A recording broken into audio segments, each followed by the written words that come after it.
Bonjour à tous. Aujourd'hui, me revoilà encore avec Claudine, sage-femme, et j'ai observé autour de moi que les gens, de manière générale évidemment, hein, je fais beaucoup de généralités dans mes vidéos, ne savent pas pourquoi les femmes ont leurs règles, que ce soit autant les hommes que les femmes, que les jeunes. Et je trouve ça un peu dommage parce que, notamment pour les femmes, c'est leur corps, c'est bien de savoir un petit peu ce qui s'y passe. Donc, Claudine, pourquoi les femmes ont leurs règles?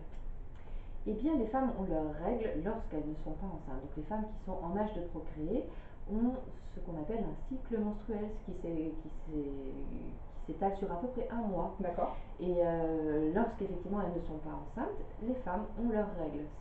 Un saignement qui s'écoule par le vagin et qui dure 5, 6 jours à peu près chaque mois.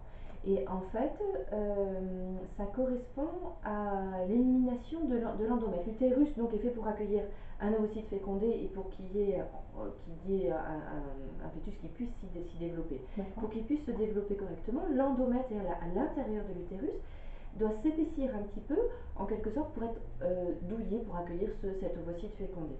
Donc il s'épaissit un petit peu, il y a un muqueuse qui s'épaissit, et s'il n'y a pas de grossesse, eh bien il ne va pas s'épaissir indéfiniment. Donc du coup, il va, par des histoires de variation hormonale, s'éliminer. Donc ce petit endomètre, petit épaississement de la paroi utérine à l'intérieur va s'éliminer, c'est source un petit peu de saignement, et puis du coup, le mois suivant, rebelote, il va de nouveau s'épaissir, se vasculariser, en vue éventuellement d'accueillir un ovocyte fécondé. Bon, voilà, des grossesses, on n'en a pas beaucoup dans la vie, donc lorsqu'il y en a une, eh bien, cette endomètre va jouer son rôle d'accueil de cet ovocyte fécondé. Voilà, très bien.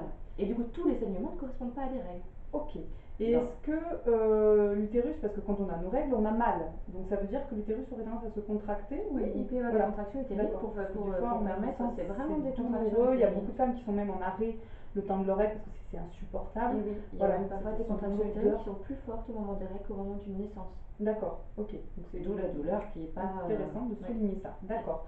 Et est-ce que quand on est en surpoids ou en sous-poids, les règles sont un symptôme de quelque chose si elles n'apparaissent pas, justement, si elles sont absentes? Alors, pour que tout se passe bien, il faut être en bonne santé. Et les excès, que ce soit dans un sens comme dans un autre, vont venir un petit peu chambouler et rendre plus difficile les sécrétions hormonales normales. Et du coup, effectivement, on se retrouve soit chez des femmes qui ont vraiment un trop faible poids, ou les femmes qui sont vraiment en excès pondéral, avec ce cycle qui disparaît un petit peu. On peut avoir du coup des troubles du cycle, et que ces femmes-là n'aient plus leurs règles, ou que ce soit complètement anarchique. Mais est-ce qu'elles pourraient quand même continuer à ovuler, même si elles n'ont plus leurs règles?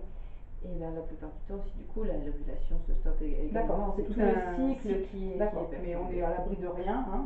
Ah oui, on garde quand même un moyen notamment lors des retours de contraception. couche où il y a quand même l'ovulation. Un moyen de contraception, et on consulte avec ça pour le coup.